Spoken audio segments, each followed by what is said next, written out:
Clap de fin pour le tournage de la célèbre émission de télé-réalité Koh Lanta après plus de 40 jours de prise de vue aux îles sous le vent. Pour marquer le coup, l'équipe de production a tenu une conférence de presse cet après-midi au siège d'RTT Inouï, partenaire de cette nouvelle saison. Un tournage qui s'est déroulé dans des conditions particulières en raison de la pandémie de coronavirus, mais qui finalement ne l'aura pas perturbé. Et justement, à quelques heures de leur retour vers la métropole, l'animateur star de l'émission nous fait l'honneur d'être avec nous ce soir. Denis Brugna. Yorana, bonsoir. Bonsoir, Yorana. Alors, vous avez séjourné plus de 40 jours en Polynésie. Comment vous sentez-vous à quelques heures de votre départ? Je suis triste, parce que je serais bien resté quelques jours de plus pour découvrir encore un peu plus d'autres régions, les Tuamotu, pourquoi pas aller aussi aux îles Marquises. Mais on a passé un séjour merveilleux, et puis vous savez que vendredi prochain, c'est la finale de Koh Lanta de cette saison actuelle en direct, donc il faut absolument que je rentre en métropole, mais c'est le cœur un peu serré parce qu'on a vécu un moment formidable à Raiatea, à Taha et dans cet archipel des îles sous le vent. Et comment s'est porté votre choix pour la destination polynésienne? Vous savez, au départ, on devait partir plutôt en Asie, et puis avec le coronavirus, les frontières se sont fermées, et c'est vrai qu'à ce moment-là, on avait comme possibilité de rester sur le territoire français.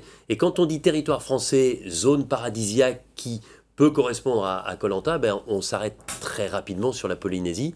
Et là, c'est la société de production, c'est TF1, c'est la Polynésie. Tout ce beau monde s'est mobilisé pour, en un mois, organiser un tournage qu'on organise d'habitude en 4 mois.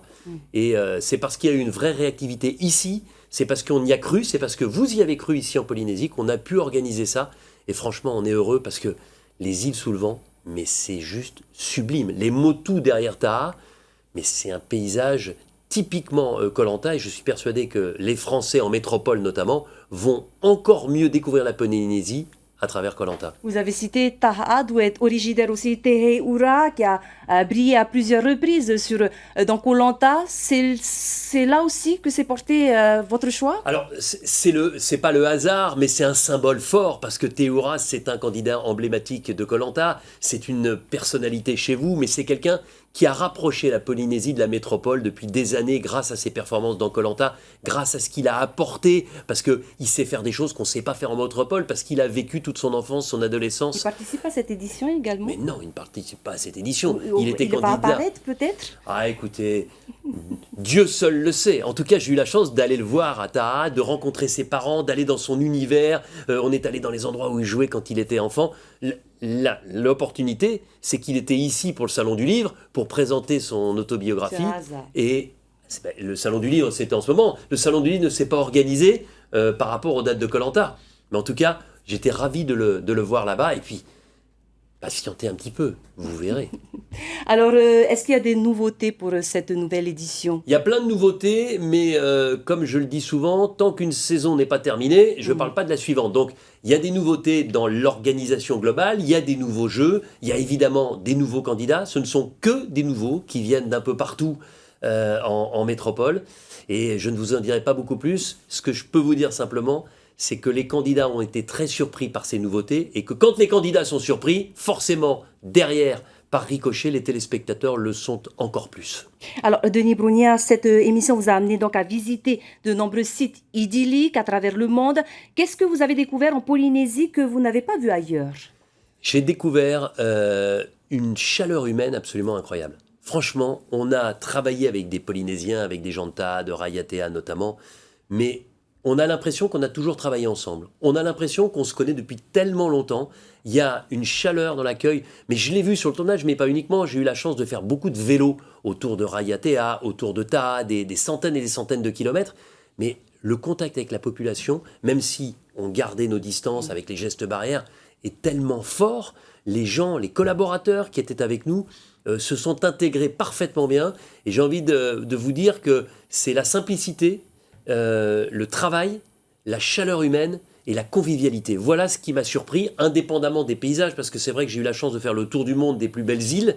La Polynésie en fait partie clairement, mais ce contact avec la population, je vais vous dire, ce matin en partant, on avait tous les larmes aux yeux. Hier, quand on s'est retrouvés avec les pilotes de bateau, avec les gens qui nous ont entourés, on avait le cœur lourd, parce qu'on a passé ces 40 jours, on a l'impression qu'on se connaît depuis toujours. Et je crois que c'est aussi la force de la Polynésie. On me l'avait dit avant d'arriver, mais j'ai pu le vérifier. Et franchement, vous roulez les airs comme chez moi en Bourgogne, mais vous avez aussi cette chaleur, cette capacité d'accueil qui est assez rare finalement et qui fait du bien quand on arrive sur un tournage comme celui-ci. Dernière question, de toutes les émissions koh à travers le monde, la production française est la seule qui ait été maintenue cette année. Ouais. Cela a dû vous demander une certaine rigueur, surtout dans les mesures Bien barrières. sûr. Déjà une rigueur et déjà de l'audace pour y aller. ALP, la société de production, TF1, les autorités polynésiennes, voilà, tout le monde s'est lancé. Et ensuite, effectivement, on vivait tous sur un bateau, on était 200, et on avait créé une bulle sanitaire. C'est-à-dire qu'il faut imaginer quand même qu'on a fait 2 tests pour savoir qu'on était négatif au coronavirus en France. On en a fait un en arrivant, on a été en quarantaine 4 jours, tout le monde, sans exception, ici à Papeete. On a refait un test à Papeete, puis on est arrivé à Raiatea, et avant de monter sur le bateau, on a à nouveau fait un test. Donc tout le monde était négatif, et comme on est resté entre nous sur ce bateau, comme on a respecté parfaitement les gestes barrières, y compris les locaux qui travaillaient avec nous, ben on a eu la chance de vivre ces 40 jours sans aucun cas positif, et on a pu aller au terme de ce tournage. Mais vous faites bien de le dire, les Américains qui souvent ont de l'audace, ben eux ils ont annulé leur tournage à cause du coronavirus. Nous, on a préféré le maintenir, et on est tellement heureux de pouvoir dire qu'on a un beau tournage en boîte ici en Polynésie française. Pour terminer, un message peut-être à l'adresse de nos téléspectateurs qui vont vous revoir tout à l'heure, puisque Tétinui Télévision diffuse donc les émissions de koh lanta. Alors, vous pouvez vous adresser à nos téléspectateurs en regardant la caméra qui est juste. Eh bien, les amis de Polynésie, c'est pas compliqué. Dans quelques heures, dans quelques instants même, c'est koh lanta sur votre chaîne avec le début de la finale. Ils sont encore 5 à disputer l'épreuve de l'orientation. Il y a 3 poignards à trouver. Les 3 meilleurs accéderont à l'épreuve des poteaux. Je ne vous en dis pas plus. Il va y avoir du suspense. Ça va durer longtemps. Et puis la semaine prochaine, il y aura les poteaux. Et puis le direct aussi avec la révélation du grand gagnant. À la fin, il n'en restera qu'un. Et je vous le répète, ma sentence est irrévocable. Denis Brugna, merci encore de nous avoir fait l'honneur d'être avec nous sur le plateau ce soir. Maruru. Maruru. Nana. Nana.